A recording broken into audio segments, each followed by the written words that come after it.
साहेब, ज्या पद्धतीनं राज्यात जातीय समीकरणाने तेढ वाढतोय त्याकडे कसं बघताय? कारण का राज्यकर्त्यांकडनं एका समाजाला आश्वासन दिलं तर दुसरा समाज नाराज होतो.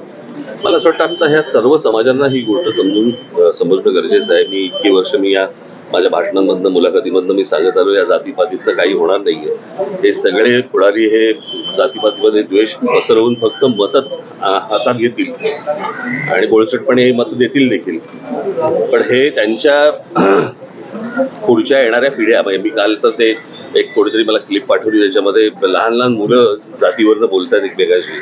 आणि हे कधी बोललो होतो मी की हे सगळं शाळा कॉलेज पर्यंत जाणार हे प्रकरण, कळलं का? हे विष असं महाराष्ट्रामध्ये कधी नव्हतं. मला असं वाटतं हे जे जातीपातीचं विष घालवणारी जी लोक आहेत, महाराष्ट्राने यांना दूर ठेवलं पाहिजे.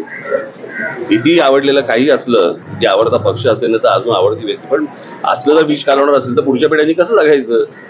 काय होणार महाराष्ट्राचं? आणि मी नेहमी सांगत आलो की जे उत्तर प्रदेश बिहारमध्ये ज्या प्रकारे सगळ्या गोष्टी सुरू आहेत तसं महाराष्ट्रात उद्या सुरू होईल. खून खराबही होतील याच्यावरनं. अनेक पुढारी जे आहेत त्यांचा सोडून द्या, मी विकासाच्या मुद्द्यावर सध्या कोण बोलत नाहीये. याचं कारण त्यांना विकासापेक्षा जातीपातीमध्ये तेढ निर्माण करणं आणि त्यातनं हाताला मतं लागतायत हे त्यांना जेव्हा कळलंय, म्हणून हे त्याच प्रकारे पुढे जाणार. मला असं वाटतं समाजाने ही गोष्ट ओळखणं गरजेचं आहे.